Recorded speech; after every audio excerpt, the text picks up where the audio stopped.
Hindi ko alam kung sino si Batman at kung sino si Robin, o kung sino si Robin at kung sino si Batman. Pero pag sinundan po natin, itong naratibo ng truck ng pera, sinabi ho ni Ping Lacson yan, itong dalawa ang mag-partner. Partner in crime po ito, partners in crime. Dating Yusek Trigiv or Trigiv Olaybar at si dating Yusek Adrian Carlos Bersamin. Yung isa po, yung Trigiv, ito po yung nakakulimbat ng sweetheart deal kasama si DBM Secretary Amina Pangandaman, si Mina Pangandaman. Ayon pa sa kumpirmadong balita, source online, federalism, hindi caretaker. Robin Padilla, umalmas sa umano'y plano na magkaroon ng caretaker president. Nagbigay ng maikli ngunit matapang na pahayag si Senator Robin Padilla sa gitna ng lumalakas na usap-usapan tungkol sa umano'y military-backed proposal na magluluklok kay business tycoon Ramon ang bilang caretaker president. Para kay Padilla, maling direksyon ang ganitong mga plano at may mas malalim na problema na dapat unahin. Sa isang maikling reaksyon na mabilis na nag-trending online, sinabi ng senador, federalism ang solusyon, hindi caretaker. Suko na ang Visayas at Mindanao sa kakaasas sa mga Taga-Luzon. Maawa naman tayo sa kanila. Tila ipinaparating, hindi reset, hindi caretaker, at hindi boardrooms politics ang magliligtas sa bansa. Ang solusyon ayon sa kanya ay ang matagal nang isinusulong na federalism kung saan mas may kapangyarihan ang bawat rehiyon at hindi nakasentro ang lahat sa Metro Manila at Luzon. Unquote. Hindi naman nakapagpigil si Chavit Singson na magsalita na sa publiko at ayon pa sa kanya, dead sure mapapatalsik siya. Sa gitna ng umiigting na krisis ng administrasyon, diretsang hinikayat ni dating Ilocos Sur Governor Luis Chavit Singson si Pangulong Marcos Jr. na magbitiw habang mayroon pang honorable exit upang hindi na maulit ang sinapit ng kanyang ama na napalayas sa Malacanang noong 1986 EDSA People Power. Sa isang talumpati sa Makra Balitaan sa Harvard View Restaurant, hindi nagpatumpik-tumpik si Singson. Pag di siya bumitiw, I am dead sure mapapatalsik siya. Iginiit niyang lumalala ang disgusto ng publiko lalo na't sa gitna ng mga kontrobersiya sa flood control scandal, mga aligasyon ng katiwalian at mga ulat na pag-arangkada umano ng martial law powers ni Marcos Jr. Babala ni Chavit, kung itutulak ni Marcos Jr. ang martial law, lalo lang magagalit ang tao. Kaya't panawagan niya kay Marcos Jr. ilagay ang kapakanan ng sambayanan bago ang ambisyon. Isang tabi ang politika. Huwag nang hintaying pilitin siyang umalis.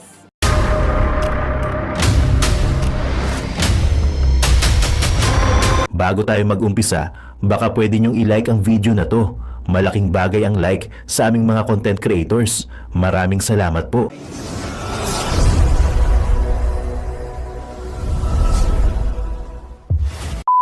Na sila ay nag-deliver ng mali-maletang pera. Di ba? Mali-maletang pera yung kanya dineliver. Ito po dinaig. Hindi ko po salita ito. Ito po yung lingwahe na ginamit ni Ping Lacson. Truck ng pera. Truck ng pera ang dinedeliver diyan po sa basement parking, sa ilalim po ng Diamond Hotel, diyan po sa Rojas Boulevard. Truck ng pera para kanino?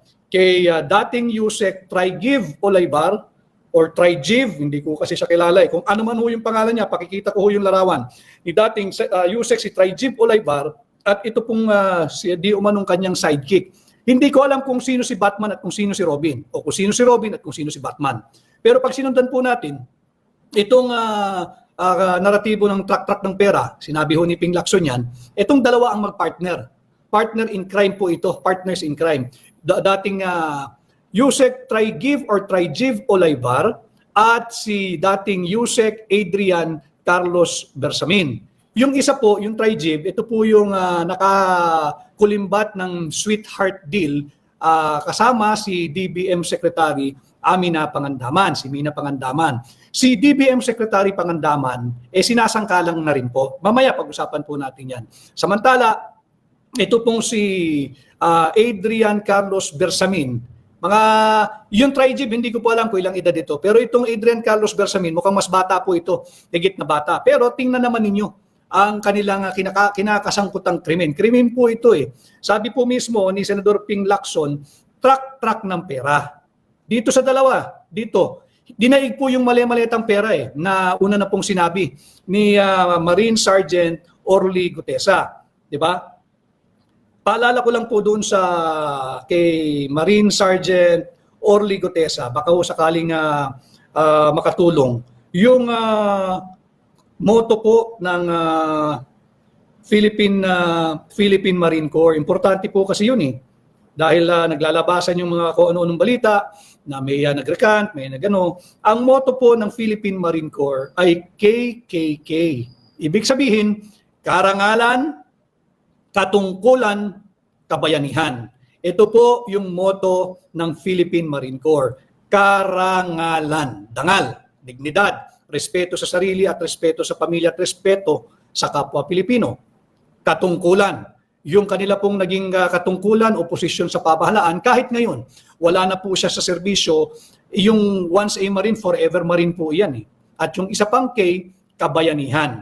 At ngayon po, sa matinong leaders, ang ating bansa, mahalaga po yung isang K sa motto ng Marine Corps, yung kabayanihan. And this goes to all members of the Philippine Marine Corps. Please, pagka sa tingin po ninyo, kayo tila nililigaw o naliligaw, balikan nyo lang yung core value kung bakit kayo nandiyan sa Philippine Marine Corps. KKK, karangalan, katungkulan, kabayanihan. Sa Ingles, honor, mahalaga po yan. Kasi yung honor, tagus po yan hanggang anak at hanggang sa kaapu-apuhan ninyo.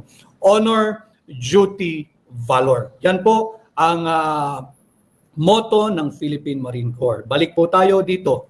Dinaig po yung mali-malitang transaksyon o pera na para po kay Saldico, yung dating pinuno po ng chairman ng appropriations. By the way, may linabas na naman kaninang napakalaking implikasyon nun, yung video niya.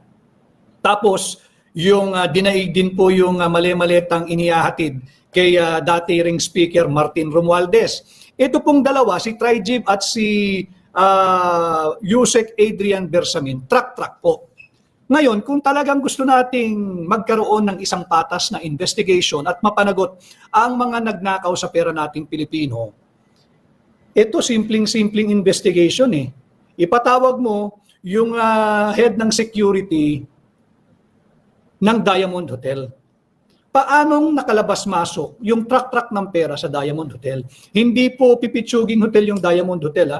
Marami po mga opisyal ng ating pamahalaan ang dyan nagmi-meeting, dyan po nagfa-function, dyan po kumakain. Marami po At sikat din po yan sa mga turista, maging international man or domestic. So, ipatawag yung chief security. Dapat matagal lang sinecure yung video po, yung security video ng Diamond Hotel para makita yung labas-masok po ng truck ng pera that is intended to try Trijib Olaybar at Yusek Adrian Bersamin. Mahalaga po ito. Bakit? Bilyong-bilyong piso po pinag-uusapan natin dito. At nakakaawa, ipakita ko rin po, yung mga maliliit na kawani ng DPWH, sila po yung pinag-aaresto Ito po, ito'y nagsisirculate po ito sa social media, lumabas din po ito sa pahayagan, and to be fair to them, they are presumed innocent until proven guilty. But look at what they did. May mga pamilya din po ito. At ako ay nakikisimpatya sa kanila. I don't think these lowly bureaucrats, hindi naman lowly minamaliit natin doon po sa baitang ng posisyonan sa gobyerno, ito po'y mabababang nakapwesto sa pamahalaan. I don't think they've authored.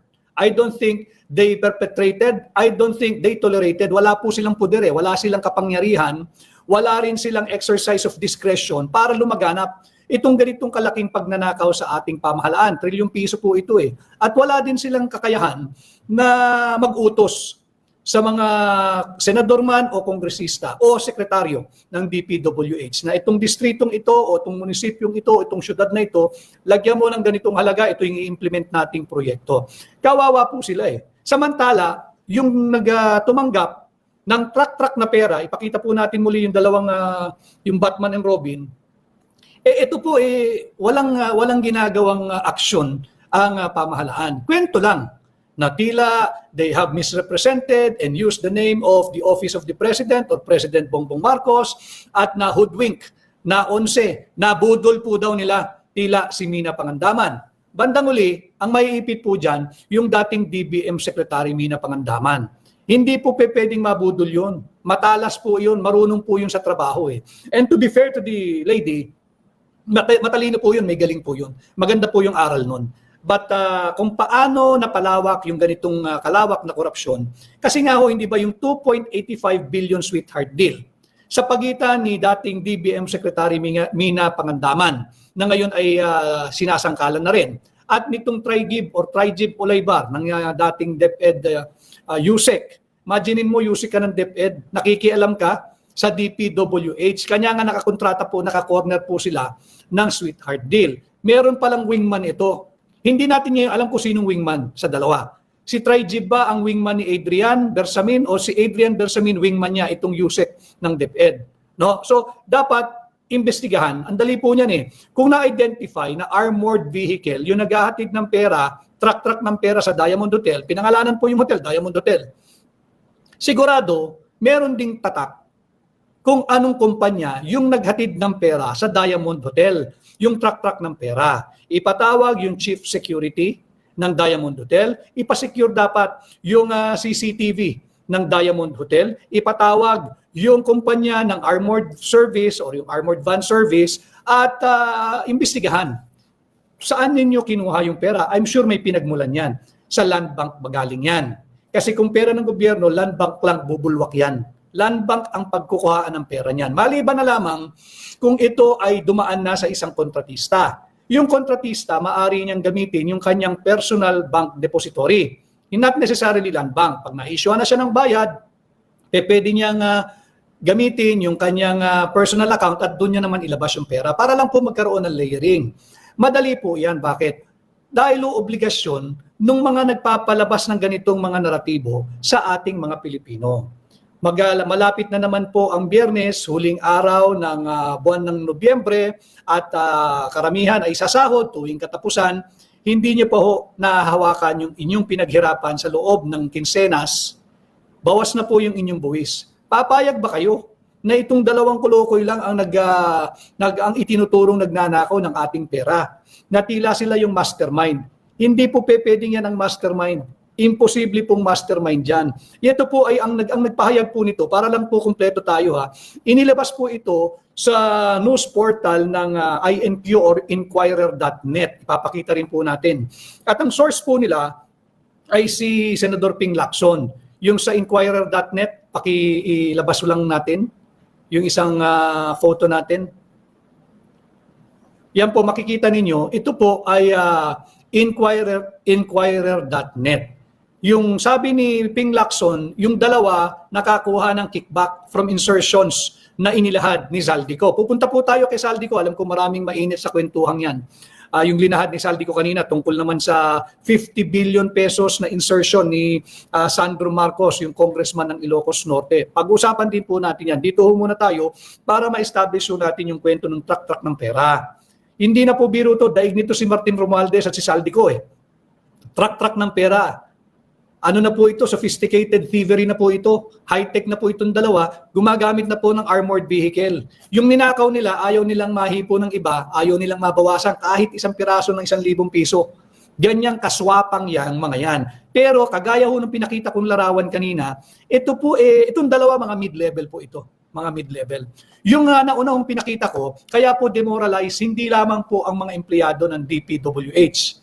Para lang po alam ng ating ng kasalukuyang administrasyon, you are creating so much animosity within your administration. Bakit? Nagagalit na at low moral na yung mga nagtatrabaho ng matino sa gobyerno. Napakabilis ninyong magpapakulong, magpapaaresto ng mga lowly employees. Again, no, I don't mean disrespect. Lowly in terms of rank po. Yung mga empleyado ng DPWH, hindi kayang mag-author niyan o mag-akda ng ganitong katinding web of corruption coupled with web of lies. Kawawa po iyan. So naging small time, itong si Martin at si Saldi, kung yung susundan natin, itong ibinalita ng Inquirer.net, truck ng pera. No? So dito, talagang dapat imbestigahan yung Diamond Hotel, ipatawag yung chief security, ipatawag yung nagbabantay doon sa CCTV, at sino pa yung mga kasama nitong Trigib Olaybar at Adrian Bersamin. Bakit ang drop-off point ng pera ay Diamond Hotel? Anong significance ng Diamond Hotel? Si Adrian Bersamin ba lumakad ng solo? Alam ba ito ng kanyang tiyuhin? O meron ding mga kasabwat na undersecretary or assistant secretary level itong si Adrian Bersamin? Dapat yan, palawakin yung investigation. Huwag natin pag-initan yung mga maliliit na empleyado ng DPWH. I saw one footage, one video in the post of ni Joey Cruz, si Joa De Viv. Meron siyang pinost doon kung paano raidin yung bahay ng isang DPW engineer. Overkill po iyon.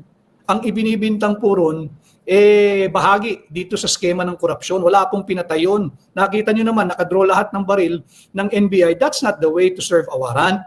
Maglalabas ka lang ho ng armas kung kilala yung tao bilang armed and dangerous. Kung wala naman siyang kasaysayan o history at ikay magse-serve ng warrant of arrest, overkill po yun. Alam naman natin ang purpose lang po nila ay gumawa ng theatrics or drama at ibigay sa mga manonood nila para sabihin may ginagawang seryoso ang administrasyon ni Bongbong Marcos. Wala naman. Drama po yun. Pwede ka namang kumatok, agad-agad po nilang sinira yung pintuan. Pati po sa pagse-serve ng warrant of arrest or search warrant, meron po tayong tinatawag na tamang proseso. Kakatok ka muna, pag hindi ka pinagbuksan, nakailang katok ka na, that is the time that would warrant that you resort to other means para maka-gain access ka doon sa loob. Yung video yung pinakita, talagang sinisira na agad yung pinto. Kawawa po yung mga ordinaryong tao. Ulitin ko alam naman natin pare-pareho kung sinong dapat ninyong tinutugis. Huwag na kayong magpagamit. Kung mali ang iniutos, huwag kayong sumunod. Wala namang masama na hindi kayo susunod sa maling utos. Ngayon, kung kayo naman nais magpabibo, huwag naman yung mabigat na kamay ng batas ang gagamitin ninyo dahil hindi naman po kinakailangan. So dito sa track-track ng pera, nabanggit po kanina ni Saldico sa kanyang bagong video na may 50 billion na insertion. Yung Ilocos Norte, hindi ko lang alam kung ano po ang kanyang distrito yung congressman ng Ilocos Norte na si Sandro Marcos, 50 billion. Binanggit siya ni Saldico. At bukod doon, mamaya may papakita tayong video, nagja-jive po lahat nung kanyang testimony. Inatras ko po ng kaunti ito. Ito po'y lumabas na sa pagbabalita ng GMA7. Pinakita na po ito ng GMA7, may full report po sila rito. So, yung kaninang isiniwalat ni dating Congressman Saldico. Ulitin ko si Saldico hindi po santo yun. As chairman ng appropriations, inaamin naman niya, isa siya sa mga gumawa ng ganitong katinding korupsyon dahil inutusan siya. Meron siya kanina, mahalaga po yung sinabi niya. February 2025 or February 25, 2025. Paki-correct nyo na lang po. February, sandali, tama po yun. Si Atruel Lotero 6211, puro dilis, sapsap lang huli. Mga balyena pating nakatakas. Yun nga ang kaya po demoralize ang mga empleyado ng ating pamahalaan, hindi lang DPWH. Sapagkat nakikita natin, sila'y sinasangkalan, parang si Mina Pangandaman, parang yung dating executive secretary din na si former Chief Justice Lucas Bersamin, nasasangkalan. Ngayon, iipitin nila yung Trigib Olaybar at yung Adrian Bersamin. Kung kayo inutusan lang din, siguro natukso lang din sila, wala Open season ng pagdamba ng pera Baka natukso, dumiskarte, at nung kanilang diniskarte, linalaglag na rin sila. Same story with Saldico. Saldico, ibinato sa ilalim ng bus at nagsalita. Itong dalawa, itong Trigib at Adrian Bersamin, lalo na Adrian, bata pa ito, pero boundary na ito. Kung gusto mong salbahin yung inyong dangal, siguro magsalita ka na rin ng iyong nalalaman. So sumulat ayon sa video ni Saldico, meron siyang personal na sulat, confidential letter, papunta kay Bongbong Marcos noong February of this year. At doon nga, ilinahad niya kung bakit ganoon yung management niya bilang chairman ng appropriations, bakit ganoon yung distribution ng pondo, bakit yung mga insertion. At nagkita rin sila, detalyado po yun isang February 2025, isang March 2025. Meron pong petsa, March 2025. Alam ko pong alam nyo na ito, para lang po nasa tamang konteksto. Ang kanilang pinagtagpuan ay yung 1201 Aguado Street. Tapat po ito ng Gate 4 ng Malacanang. No? Mabigat yung binitawang pahayag, tila kinote niya si Bongbong Marcos. Ang sabi daw sa kanya, "Huwag mo akong pigilan sa mga insertion ko." Mabigat po yun. Mabigat po yun. "Huwag mo akong pigilan sa mga insertion ko." Ito po yung pinakamabigat. "Huwag ka na makialam sa budget." Alam mo ninyo, yung laging binabida nung una na wala raw pakialam ang executive sa pagdating sa paghulma at pagpanday ng ating tao ng budget. Tama po yun kasi yung power of the purse, nagmumula po yan, hindi nga po sa Senado kundi sa mababang kapulungan. Pero kung sabihan ka, as per the narrative of Saldico, huwag ka na makialam sa budget. Yun daw ang galit na pahayag na ginawa sa kanya ni Bongbong Marcos. Yung insertion is yung sinasabi niyang 100 billion pesos insertion. Ito po yung 2025 budget yung aming ibinulgar na maraming bicameral conference committee report na blanco.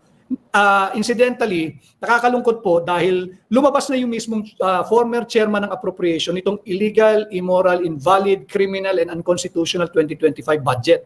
Ito po yung aming dinala sa Korte Suprema upang questionin ang constitutionality at ipawalang bisa. As early as March 4, nung meron pong unang pagdinig, ang ganda na po nung direksyon ni Senior Associate Justice Marvic Leonen. Meron siyang mga sinabi na he wants to know the participation as early as March 4. Tama po yung direksyon ni Senior Associate Justice Marvic Leonen. Anyway, patapos na po yung taon, hindi naman tumakbo na itong kasong ito. Tama po yung direksyon ni Senior Associate Justice Marvic Leonen. Ang sinabi niya noong March 4, 2025, gusto niyang malaman yung partisipasyon ng mga senador at congressmen sa paggamit at pagpapalabas ng unprogrammed appropriation as early as March 4, 2025. He is already pursuing the right track and already intimated and perhaps raised the question that are relevant. March 4, noon pa lang, hindi ba meron pang isang nakabinbin na kaso na i-file naman ng FPJPM, si Joseph Cadsawa, ng kanilang Pangulo, na kini-question naman yung paggamit at illegal na pag-disperse ng mga unprogrammed appropriation. Si Mina Pangandaman din po makakasagot niyan. So bukod doon, gusto ring malaman ni Senior Associate Justice noon yung mga pangalan ng Senate and House contingent pagdating sa Bicameral Conference Committee report. Why am I bringing it up again now when it was discussed as early as March 4? Alam po nung maestrado ni Senior Associate Justice Leonen yung direksyon naiintindihan niya yung government budgeting, kaya inaalam din niya sino-sino ba itong mga bumubuo ng on the part of the Senate and on the part of the House ng Bicameral Conference Committee report. Mahalaga po yun dahil hindi na po pinag-uusapan ngayon. No? Ito pa ang isa. He required, meaning si Senior Associate Justice Marvic Leonen, he required the presence of Congresswoman Stella Kimbo sa susunod na pagdinig. Yun nga po yung April 1, 2, and 3. Unfortunately, it was shelved. It was moved to May 19 and then shelved indefinitely. Wala na po yun. But nandyan po yung kaso. Pwede na po nilang desisyonan sapagkat meron na po kaming final na desisyonan na yung kaso based on what is submitted by both parties at kung magpapasubmit pa ng memorandum. So tama yung direksyon ng kaso. Bakit ko po minarapat na sariwain yung nangyari noong March 4, 2025 sa pagdinig? Sapagkat tama po yung direksyon tinatahak ng Korte Suprema. Kung agad-agad na aksyonan, we could have stopped the bleeding. Maaring napigilan natin na maubos yung pera nating mga Pilipino na nauwi lamang sa bulsa ng mga tiwaling politiko at tiwaling manggagawa at opisyal ng ating pamahalaan.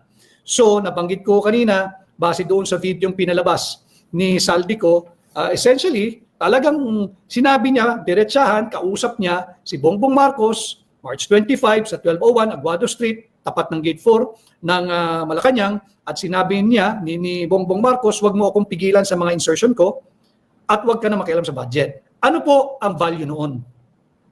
Matatandaan po ninyo, Hindi po ito alam ng mga trolls na bisita po natin kasi wala naman pong tamang pag-iisip yung mga yan at hindi po nila alam yan. Nung kapanahunan po nung kasagsagan ng impeachment trial ni dating Pangulong Joseph Erap Estrada, malamang yung mga troll di pa pinapanganak noon at kung pinanganak naman po sila noon, wala pong alam sa kasaysayan ito. Meron pong star witness yung prosecution.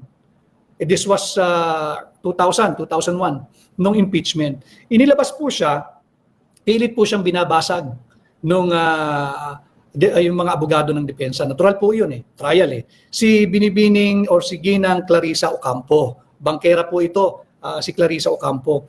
Nung tinanong, paano ka nakakatiyak na pinirman mismo ni Joseph Estrada yung pangalang Jose Pidal?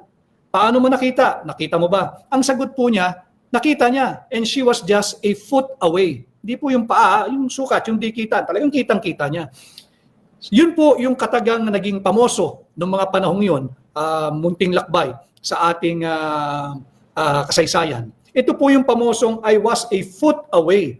Yung po yung napaka-credible na naging testimonya ni Ginang Clarissa Ocampo, isang bangkero po na siya ang may dala yung specimen card, yung pagpipirmahan na pinirmahan po ni dating Pangulong Joseph Erap Estrada sa pangalan na Jose Pidal, yung Jose Pidal account.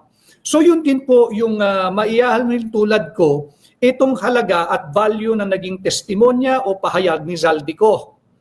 Yung sinabi niya na nagkita sila noong March 2025, nagkita, personal, face-to-face. May lugar, 1201 Aguado Street, tapat ng Gate 4 ng Malacanang, kompleto address, kompleto description. At kanyang kinot yung binanggit sa kanya na wag mo akong pigilan sa mga insertion ko. Pangalawa, wag ka na makialam sa budget. Ito yung pinagtatalo nila, 100 billion, yung 50 billion, etc. So yung value po nito ay maialin tulad doon sa naging pahayag ni Ginang Clarissa Ocampo nung impeachment trial ni dating Pangulong Joseph Estrada that she was a foot away and nobody can dispute what she saw. Bakit? Lapit to Ang lapit, she was a foot away. Of course, iba ho yung sitwasyon nating politikal. Ngayon at noon. Noon talagang mainit na rin. Ngayon, makakaiba sapagkat hinahamon na umuwi yung dating Congressman Zaldico. Siyempre, nanganganib siya sa kanyang seguridad. Kaya nga siya umalis dahil binilinan daw siya, get out of the country. At ikay nakakatiyak na areglado ka na, papaalagaan ka. But he was thrown under the bus. Talagang pinasagasaan na rin siya. Kaya siya lumalabas ngayon. But as to the value of what he said sa kanyang video inilabas kaninang umaga or kaninang tanghali, hindi ko naman nasusubaybayan yung kanyang pahina. Pinadadala lang po sa akin yung mga link. Si Hus V. Garcia, Lolo, ikaw po iyan. Di po, mahilig lang ako sa kasaysayan. At I'm neither young, neither old. I'm already 51 and I'm proud. And I'm proud to share what I know sa ating kasaysayan, sa aking munting nalalaman. So yun po yung value. Yung value para sa akin bilang abogado, bilang Pilipino, yun yung value nung ginawang kataga ni Zaldico kanina sa video niyang pinalabas. Meron pa siyang sinabi na dito raw po sa ginagawang 2026 national budget, meron ding insertion, di pa talaga natigil na 97 billion. Pero tinanggal na doon sa proseso ng Bicameral Conference Committee. Sinama na to doon sa President's budget, doon sa NEP, yung 97 billion. Kasama na siya doon sa National Expenditure Program na sinumiti ng executive sa mababang kapulungan. Tingnan natin, and then again, may mga sigurado, may mga mapanuring matarian, makikita naman dyan at mababantayan. Kaya kung titingnan natin, hindi po natitigil sa 2023, sa 2024 at 2025 ang anomalya sa ating taunang budget. Tila talagang gustong lunurin ang Pilipinas sa tubig baha. Gustong lunurin ang Pilipino sa tubig baha. Ulitin ko si Zaldico, guilty rin yan. Ang lumalabas lang ngayon, inamin naman niya Inamin naman niya siya yung inutusan, siya gumawa nito, inamin naman niya At wala namang maniniwalang hindi siya kumita dyan. Walang maniniwala. At hindi rin natin kalimutan dapat, yung 200 Pilipino na namatay last year, nung binaha, yung Albay, di ba, yung Bicol, 200 ang namatay doon Siyempre, sa mainstream media, news blackout. Dahil ayaw nila na parang hangin lang ho yan eh. Konting hangin lang, mahapdi sa balat ng administrasyon. Bakit? Guilty eh, totoo eh. So wag din natin kalilimutan yung mga kasalanan ni Saldico. Kumita yan, nagnakaw din yan, hindi malinis yan, hindi santo yan. Usapan lang natin bilang ating pong advokasya, iangat ang antas ng pampublikong diskurso, linalagyan natin ng tamang konteksto yung mga kaganapan. That's why medyo mahaba po yung ating mga tatalakayin ngayong hapon. Ano? So meron pang 97 billion insertion sa NEP naman ngayon, itong panukalang budget for 2026. Punta po tayo sa track ng pera. Si Trijib at si Adrian Bersamin ang itinuturo. Pero ako ho, ginagabayan ko kayo, imposibleng ito ang nagmaniobra. Ito, sumausaw na lang ito, kumurot na lang ito. Nakita nila lahat dumadamba, nakidamba na rin. Nakidamba na rin. Pero, kagaya po ni Saldico, buwisit din po itong mga to. Ninakawan din po tayo nito. May pamilya naman ito mga ito. Yung Trijib Olaybar, may pamilya to piyado, may kaibigan to, may kamag-anak ito. Dapat kausapin ninyo. Galit ang sambayan ng Pilipino. Kung ikay inutusan lang at wala ka namang kasalanan dyan, mas tatanggapin ng Pilipino na magpakatotoo ka. Ilabas mo at ilantad mo, iyong nalalaman. Alang-alang, hindi ko to kilala kung may pamilya, kung may anak, pero meron kang pangalan eh, Trijib Olaybar. May nanay, tatay ka, may kapatid ka, may pinsa ka, may kamag-anak ka, may kaibigan ka. Baka may anak ka, baka may asawa ka. Sipin mo sila, kaawa-awa naman sila. Dahil nagpagamit ka, o baka nagkamali ka, ituwid mo, paano? By paglabas mo, para man sa honor, dangal at dignidad ng pamilya mo. Ganon din yung Adrian Bersamin. Imposibleng mag-isang lumarga to. Walang alam ito sa gobyerno. Galing itong Supreme Court. Siguro yung mga kalakaran doon. Pero may gumagamit dito, nagamit lang din ito. Hindi naman siya inosente. Hindi ko sinasabing inosente. May sumusi dito, noon pa lamang sa Supreme Court, at may mga ano na ito, na maniobra lang din to, na manipula. Gamitin mo yung iyong posisyon at yung tiwala sa iyo ng iyong tiyuhin, etc. etc. So dapat imbestigahan yung CCTV ng Diamond Hotel, yung chief security ng Diamond Hotel, yung may hawak ng CCTV nila, paano naglabas-masok. Imposibleng hindi nakita yun. At kung sakasakali pong sasabihin nila, nabura na yung video kasi 1 month lang yung automatic nag-erase. Meron pong lagyan. Imposibleng papasok ang isang armored van dyan, whether pera laman, kukuha ng pera o magde-deliver ng laman nang walang prior coordination sa in-house security at walang log-in at log-out. Meron po iyan. Kung gusto natin talaga na imbestigahan ito ng totoo, total. Sinabi naman ni Bongbong Marcos, ilang beses siya naglalabas last week para pakalmahin yung mga nagrarally. Sinabi niya na wala siyang pakialam kung sandalin ng ebidensya itong investigasyon na ginagawa daw nila. Wala ka palang pakialam basta lumabas ang ebidensya, ito na, sundan natin. No? Imposibleng walang nakakita sa armored van. Truck yun eh. Dinaig nga yung mali-maleta ni Saldico at ni Martin Romualdez. Speaking of, bago tayo tumuloy, dito sa 50 billion naman na binanggit din ni Saldico na papunta naman sa insertion ni Sandro Marcos. Merong isang larawang nag-circulate sa social media, yung mali-maletang pera, pakikita din po natin para kumpleto ho tayo rito. Ito po yung mali-maletang pera. Hindi ko lang alam kung ito rin yung lumabas na meron pong kalendaryo ng pamilya ni dating Speaker Martin Romualdez. Ano po yung kahalagahan nun? Ano po yung relevance? Ano po yung value nun? Ang ano po nun ay ganito.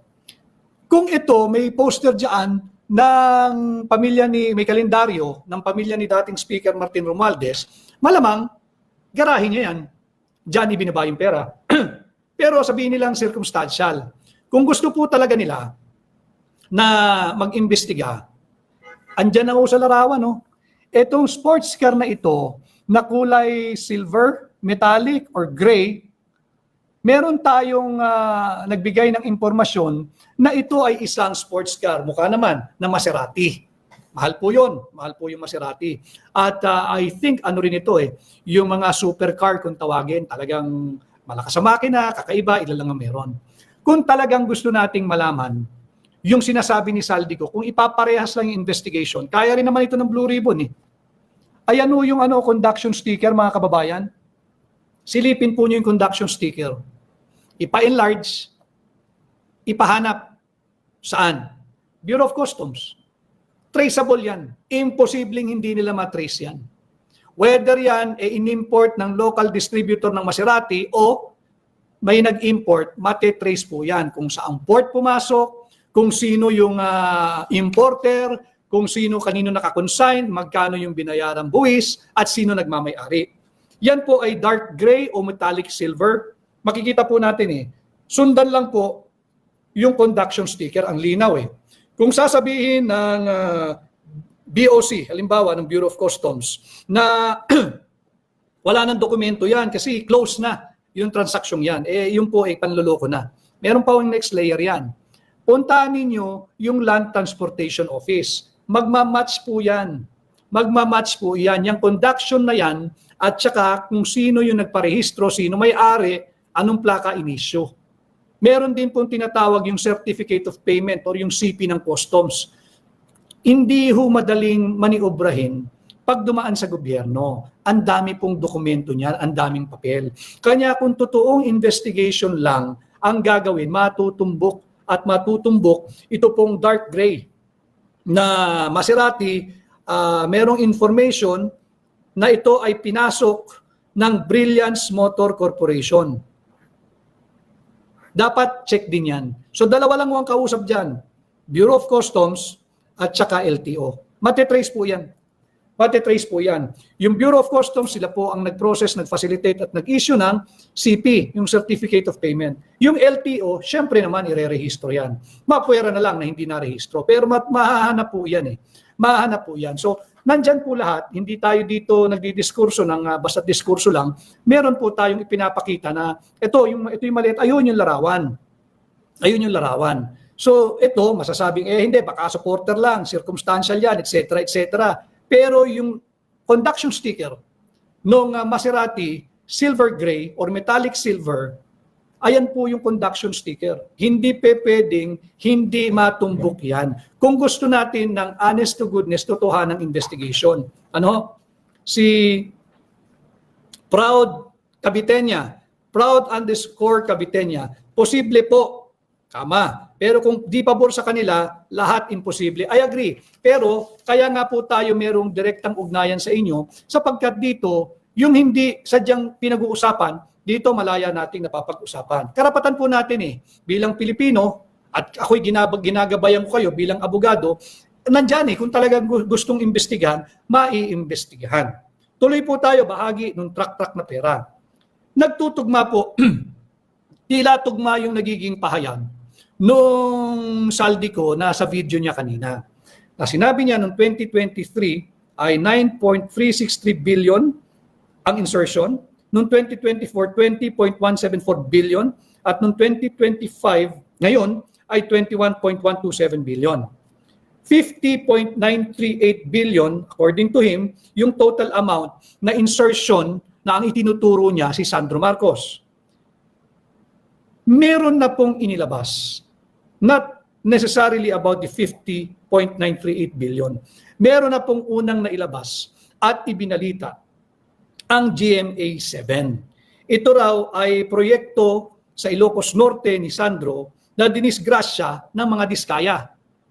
Yung diskaya rin ang nagpahayag doon sa, tatandaan po ninyo, yung tinalunan na paragraph 30 ng affidavit nung Ginoong Curly Diskaya. Meron pong talon yun yung paragraph 30.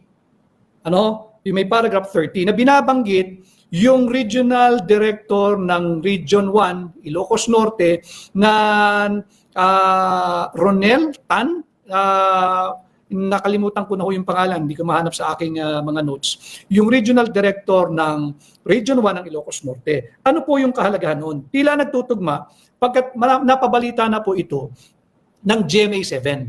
At ipakikita ko lang po sa inyo, panoorin lang po ninyo para nasa tamang konteksto yung ating mga pinag-uusapan. Dahil doon nabanggit yung 96 million project. Wag muna natin play, banggitin ko lang para tamang konteksto. 96 million po yung halaga ng project ng flood control. Binanggit doon sa report, Bongo River, Nueva Era. Merong nandoon pero wasak agad. At yung issue nung pagiging substandard. Wasak ho agad, na wash out agad yung river wall. na kahit na ito ay wala pa o mag-iisang taon pa lamang na nagawa ang itinuturong kontratista yung mga diskaya. Nasira agad nung bagyong Egay. Pinalabas na po ito ng GMA7. Meron din silang ipinakita na ayaw magpakita ng muka, ayaw pangalanan, pero empleyado, according to GMA7, ipakikita ko po yan na yung proyekto hindi raw po dumaan sa munisipyo or sa LGU ng Nueva Era. So paano ka mag-implement nang hindi ka man dumadaan sa LGU? Wala man lang certificate of acceptance yung barangay, yung munisipyo, basta na lang nandyan yan, wala silang say, yan ba talagang kailangan ng barangay o ng munisipyo? At nung kinalkal, nung reporter ng GMA7, walang bakal na nakita, isang piraso,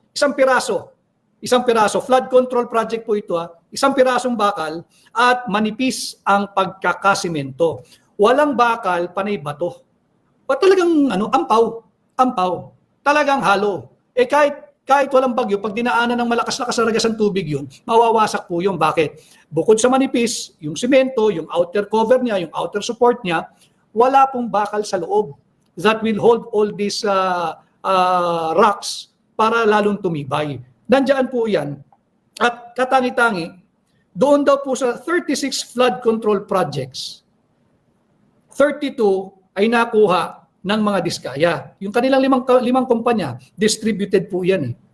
Yung 16 projects in 2022 to 2023, karamihan ay 48 million. Halos pare-pareho yung halaga. Meron dalawa at 70 million. So for 2022 to 2023, ang kabuuang halagang binanggit ay 1.96 billion. Ang nagbanggit po nito ay yung reportorial team ng GMA7. Pakikita po natin maya-maya lamang. Ano yung significance ng 1.96 billion? This was reported, I think, a month ago or 2 months ago ng GMA7. 1.96 billion yung binanggit. Nakabuang halaga for 2022 to 2023. Merong nagsisirculate din, kasabay ng video ni Saldico, merong pong mga proyekto, tugma po yung halaga 1.96 something billion din. Kaya dito, hindi mo pwedeng sabihin gawa-gawa lang ng kwento Sinong gumawa ng kwento? Si Saldico o yung GMA7? Yung GMA7 gumawa ng kwento o si Saldico? Kinopya lang ni Saldico yung naging balita ng GMA7. Imposible namang gagawa ng bali-balita lang ang GMA7 dahil sinabi dyan sa report, ipapalabas po natin maya-maya, ay produkto ito ng kanilang parang investigative or integrated research team. Panoorin po ninyo, 4 minutes po ito. Maaari na nating i-play yung video ng GMA7 para po guided tayong lahat.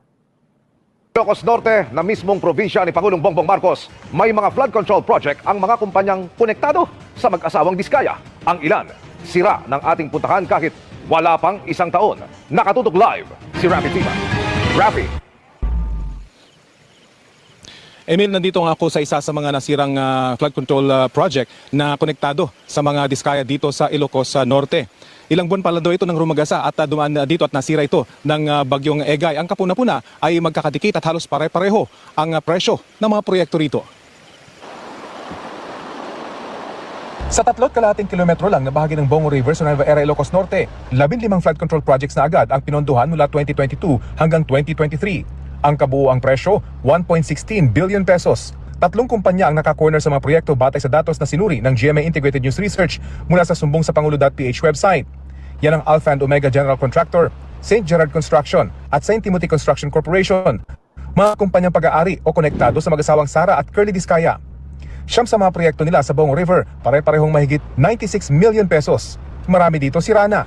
Bahagi ito ng milyong-milyong pisong flood control project ng DPWH dito sa Bongo River sa Nueva Era na wala pang 3 taon ay nasira na ng mga dumaang baha. Na-audit naman daw ng COA at napatunayang eto nga, nagawa ang proyekto. Pero kung pasok ba ito sa specification, hindi pa masagot ng mga otoridad. Maliit lang sirang bahagi ng river wall na ito, pero sa kabilang pampang, washed out ang malaking bahagi ng halos bagong gawa at konkretong river wall. Wala pa 1 taon mula nang matapos ang proyekto, sinira na ito ng bagyong Egay. Malakas kasi yung tubig hanggang dito Nasira lahat yung mga kondyan. Yung mga tuping dyan. Nagulat ho ba kayo na nasira agad? Di namin nakalain ganyan pala yung lakas ng tubig. Hininga namin ng pahayag ang mga opisyal ng munisipyo pero wala nilang pwedeng sumagot sa aming mga tanong tungkol sa proyektong ayon sa kanila ay hindi dumaan sa lokal na pamahalaan. Gayunman, sinamahan kami ng isang local department head sa kondisyong hindi namin ipapakita ang kanyang muka. Bagaman wala niyang nagreklamong mga residente kung sila niyang tatanungin, may ibang lugar sana rito na mas nangangailangan ito. Nilapitan namin ang bahagi ng river wall na sinira ng rumagas ng tubig. Parang ito yung dugtungan ng lumang river wall tsaka yung bago. Pero yung ilalim nito talaga puro bato na. Ito, yan. Kapansin-pansin sa bahaging ito ng nasirang dike, may isang piraso lang na bakal yung makikita. At yung kapal ng semento sa ibabaw nito, ilang pulgada lang. Ang ilalim nito, puro bato na. Pero hindi lang sa Bongo River may proyekto ang mga kumpanya ng mga diskaya. Katunayan, sa 36 na flood control projects sa Nueva Era, 32 ang pinaghati-hatian ng 5 kumpanyang konektado sa mga diskaya. 16 sa proyektong ito noong 2022 hanggang 2023, pare-parehong nasa mahigit 48 million pesos ang halaga. 2 naman ang eksaktong 79,130,000 ang presyo. Sa kabuuan, 1.96 billion pesos ang proyektong nakuha ng mga diskaya sa Nueva Era para sa taong 2022 at 2023. Sinubukan namin kunin ang panig ng kampo ng mga diskaya pero wala pa silang tugon sa ngayon. Tanong ngayon ng mga taga rito, Emil, ay kung pasok pa sa warranty itong mga nasirang dike at kung kailan ito maaayos. Sa kabuuan, mahigit 10 bilyong piso ang halaga ng mga flood control projects na itinayo dito sa Ilocos Norte. Emil? Maraming salamat, Rafi Tima. So makikita natin, hindi ba, na bago pa yung video na lumabas kanina, nagtutugma ho kahit yung report ng mainstream kagaya ng GMA7.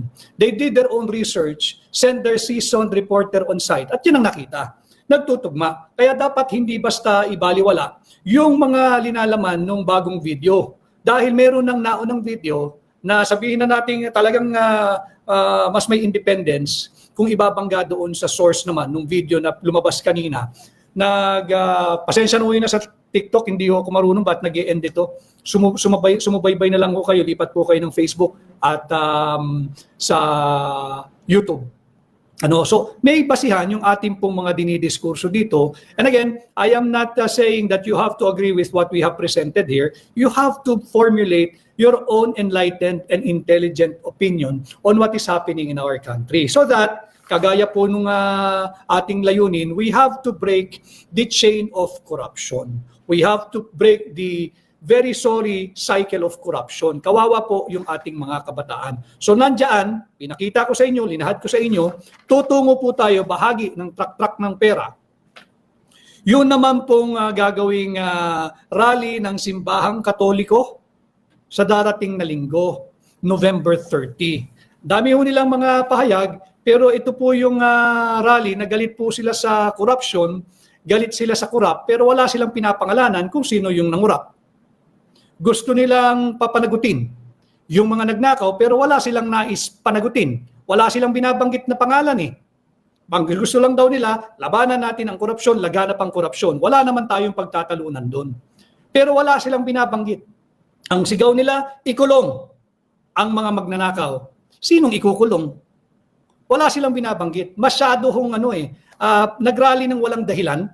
Basta't meron lang silang gustong gawin, magrarally, magpe-prayer rally. Full disclosure, ako po ay Katoliko.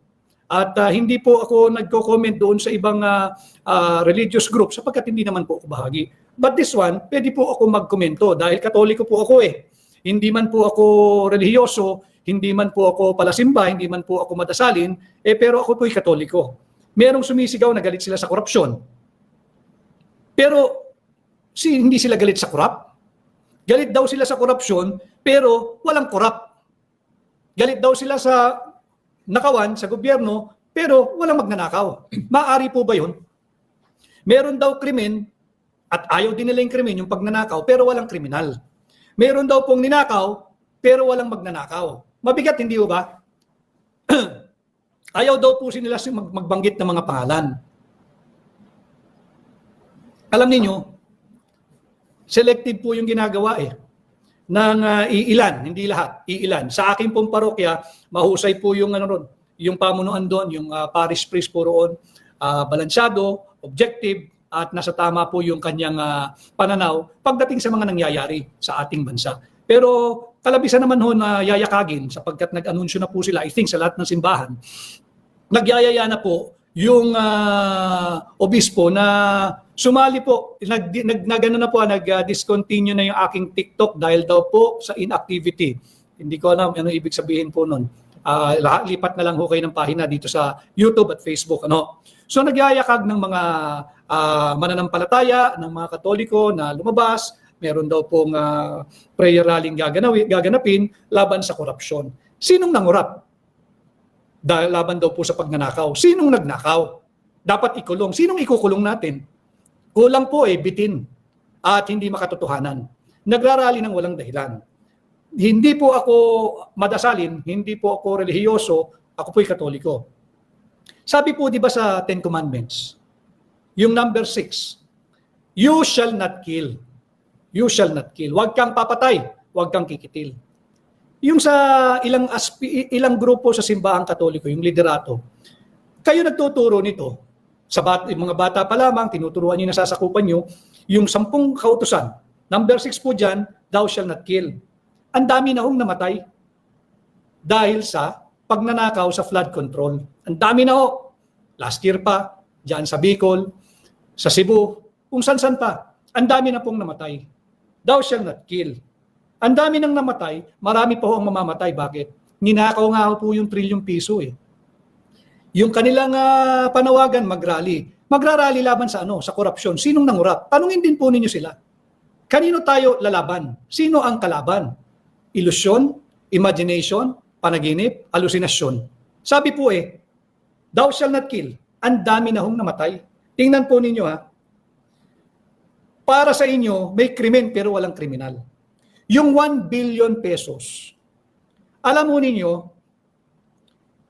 kung ilang estudyante ang mabibigyan nito ng disenteng pag-aaral, kung babudgetin po natin kada estudyante, yung 1 billion, at 200,000 pesos per student, 5,000 estudyante po ang mapapaaral ng 1 billion pesos. Trilyong piso po ang pinag-uusapan natin, 100 bilyong piso. Pero wala pa rin sa inyong kriminal. Labanan ang corruption pero walang korap. Ito po ay pagbabalat kayo. Ito po ay pagiging ipokrito. Ako po ay miyembro ng simbahang Katoliko, ako po ay Katoliko. Subalit may karapatan po ako magkomento dahil ako po ay bahagi ng pagiging Katoliko. Ito lang po ang tanong ko. Yung 1 billion, kung ginamit ng tama, 5,000 estudyante po ang kayang paaralin ito.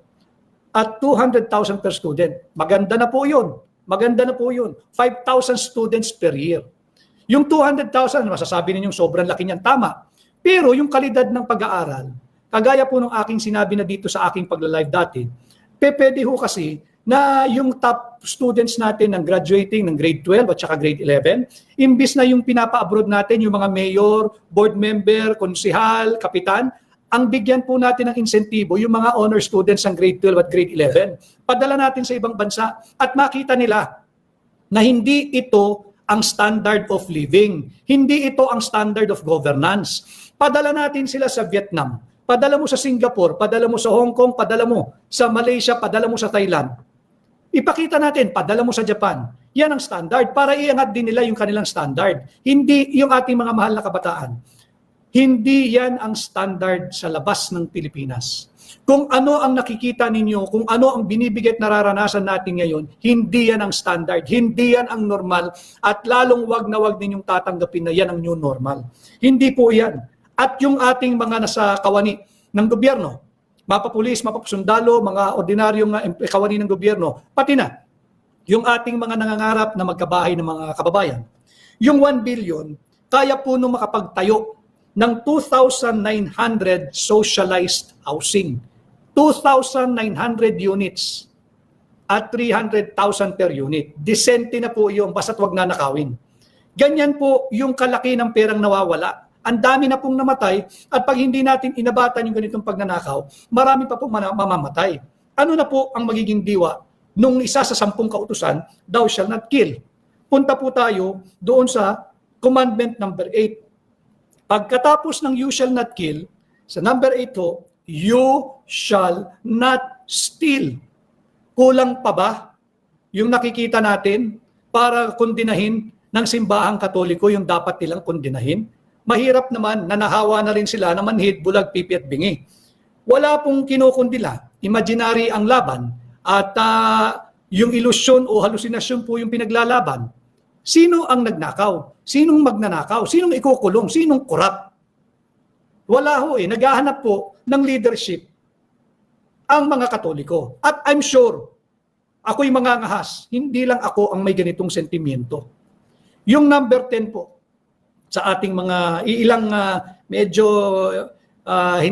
na direksyon ng mga opisyal ng simbahan. Yung number 10 ho, you shall not covet your neighbor's goods. Sa Tagalog ho, wag mong masidhing pagnasaan o wag mong pagnasaan ang mga pag-aari ng iyong kababayan, ng iyong kapitbahay.